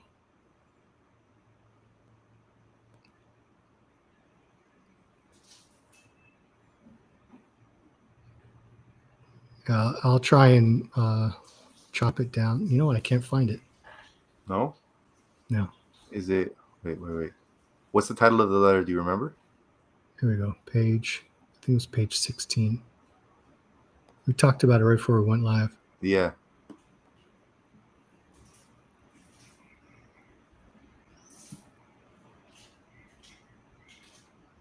Is it fair and equal treatment? Yeah. Yeah, here it is. There it is. Okay, page 16. Yeah. I don't like reading talking head stuff, but I think, as I mentioned before, this is a testament to who he was as a leader. In behalf of all the colored employees of the Panama Canal, having heard that it is your intention to relinquish your position as governor of the Panama Canal, we, the undersigned, on behalf of the colored employees of the Panama Canal, take the liberty to express our appreciation and gratitude for all that you have done for us collectively, and also to let you know how sincerely we regret your expected departure. Those of us who have been on the work practically from the beginning of your administration as chairman and chief engineer recall with gratitude the interest you have always evinced in your colored employees, how you have persisted in giving us employment despite the severe criticism that has confronted you, how you have given us a hearing on all questions and adjusted our troubles when necessary. This alone speaks volumes, for there is nothing so valuable to a man as free speech, and this we have received at the hand of your able administration. These facts has caused us to arrive at the conclusion that you believe in brotherhood of men. Be assured that every rung you took hold of in your climb to the top, we were always wishing you to take hold of a next higher rung. Knowing in that higher you went, so much higher would you have a sympathizer and friend, if we be permitted to term you. Again, we express our regret, wishing you and yours continued prosperity. Governor Goethals, we, as aliens, will surely miss you, but we hope that your successor will follow your footsteps. I think that's pretty moving. Yeah, it is, man. It's beautiful. He certainly was very much appreciated by, seems all everyone. Of his employees. Yeah, all of his employees. And I think that's pretty good. It's pretty telling, considering it would have been pretty simple to treat everyone just, terribly and said, build it. I don't care if you die. I'll just get new people to come over here and work, and to like build a community, to give people a sense of worth, a sense of because of course for him, it was important that it get built. But he also was able to transmit that to them, so that for them, building the canal was also something of pride, of great pride, and he did that by being an approachable individual. That's the thing. Yeah, I think if I may take the liberty of trying to get into his mind, it was like, we have a task to do and let's do it collectively. Mm-hmm. And he did not accept you doing a less than exemplary job, but he would also take the time to listen to you. And the part about, there's nothing so valuable to a man as free speech. this is something that we continue to talk about to this day, and that he had given people that were downtrodden, severely downtrodden at the time, that feeling of free speech. I think he gained their undying respect, you know? Yeah. Do you think it had to do at all with his own upbringing of having come from a family that was struggling, that had to work hard to make ends meet? I think he made his future, you know? So if I don't want to think too much for him. I mean, he built himself and he built the canal. What more can you say than that? Truth. He built himself. He built the canal. You heard it here first, folks. Yeah, very impressive, man. Here first. So yeah, totally. We're down to 4:50 p.m. We got 10 minutes to go. We've covered a lot of ground, and ladies and gentlemen, this is just the tip of the iceberg. Yeah, Goethals was a very impressive person, and I think we did a very good job of getting all the main points. I think so. Well, we have left just to mention, unfortunately, he did pass away on the 21st of January, 1928 in New York City, 5 months before his 70th birthday. And at his request, he was buried at West Point. Military man to the end. No doubt, no doubt. And just to speak of it, I guess, HB, did you mention what his monument symbolizes? I did not. Please. So just to mention really quickly. So again, as HB mentioned, it was designed by Alfred P. Shaw of Chicago, and it was built by the Martins de Panama Construction Company. And it is white Vermont marble, as we said, and it was revealed to the public on the 31st of March, 1954. Its central high part symbolizes the Continental Divide, and the piles on the sides represent the canal locks from which the waters of the Gatun Lake reach the oceans. Beautiful. That is the Goethals monument. If you haven't seen it, you should go and check it out because it's really impressive. If you guys have any ideas, if you want Joe and I to make some videos, maybe we can go and stop by the Goethals Memorial. We've always wanted to do that. We did when we did the recorrido, when we drove around the canal zone, that was a lot of fun. We got to do one through Colón as well. We have to do one through Colón. We went to Gamboa. A lot of people reacted very favorably to the picture of the canal zone mailboxes. That's right. Hundreds of people in the canal zone forum told us their box number and the combination. Yeah. We got to go check it out, see if there's any mail in there. We got to check out, make sure. You guys could have won the lottery. There might be some winning lottery. Some pre-Amazon packages slips in there. Right. But when we were doing that, the last part of our trip was to the administration building, and we looked over the Prado, and Joe and I, it was such a beautiful day. It was amazing. The view was incredible. Wow. Definitely. Franz Quo adds, aside from the memorial in Balboa, the road from Gamboa Bridge to the Gamboa Country Club, now the Gamboa Rainforest Resort, was also named in his honor. Ah, cool. So we have two memorials in his name that I'm aware of. Yeah, nice, man. Very cool. Very cool. So, Joe and I were looking over the Prado. We're looking all the way down from Goethals Memorial all the way to Stevens Memorial. And we had a lot of fun. So if you guys would like us to do supplemental videos and stuff like that, just let us know. And if you have an idea for a topic, also holler at us. Comments. I'll holla. Yeah, man, definitely. We're keen to do as many cool, inspirational things, informative things as you like. So just let us know. Yeah, we really enjoy doing this. And as much as I think I know about the canal, having grown up as a Zonian, wisdom has given me a kick in the booty. You know nothing, Jon Snow. So it's really been really fun for Joe and I and the research department to go and get our nails dirty and dig up some stuff and talk about it so that the history of the canal zone is recorded on the internet for all time at PanamaRP.com. That's right. PanamaRP.com. Go and check it out. Joe, do you have any parting words with us? Do you have some words of wisdom? for us today? Man, words of wisdom, man. I guess if I can just kind of put George Washington Goethals' life into and just kind of contextualize it into how it can inspire us to be better individuals or keep working hard, man. I know particularly after the week I've had that has been quite difficult. And this was a guy whose life was difficult from the jump, right? Yet he worked hard, he made moves, and he positioned himself, not because he was trying to get something out of the moves he was making, but because he just wanted to work hard and be the best person he could be.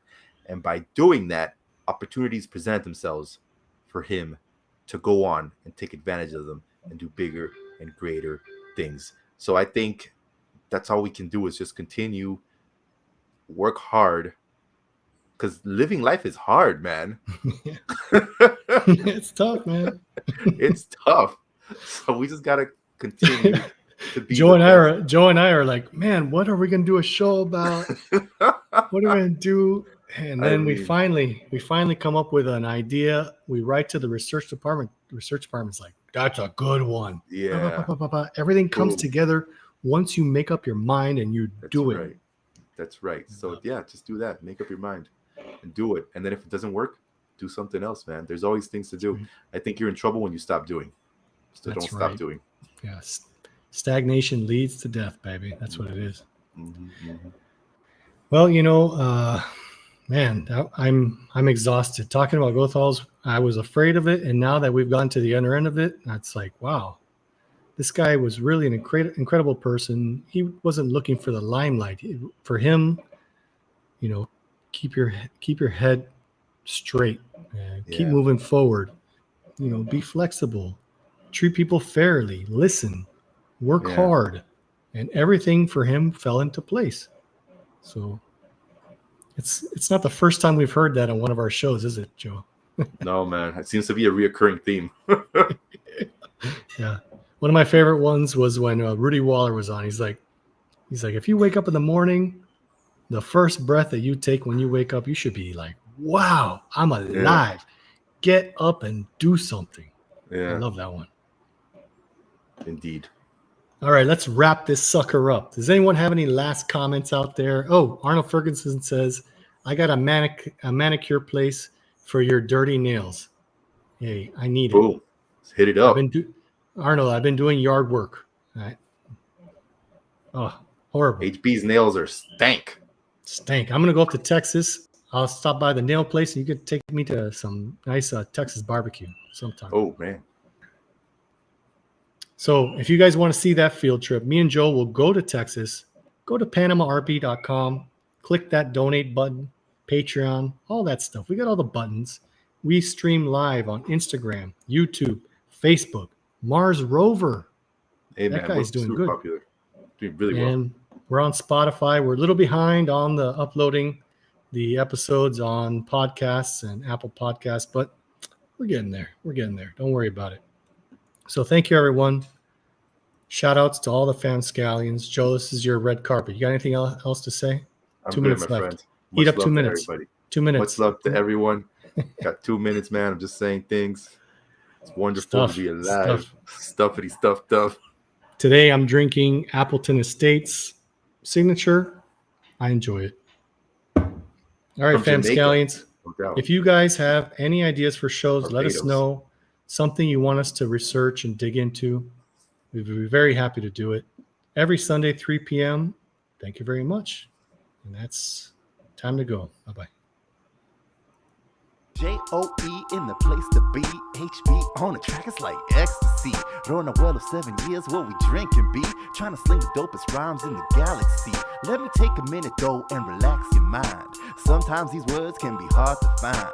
24/7 on that daily grind. Hearing voices in my head, man, they not that kind. Cause bitches be bitching, snitches keep snitching. The world keeps turning, and I keep hitching a ride. Instead of living my life. Yo. Man, when you feel hungry, don't you have to eat? Yo, pump up the volume and digest this beat. Rap scallions in the house with this lyrical treat.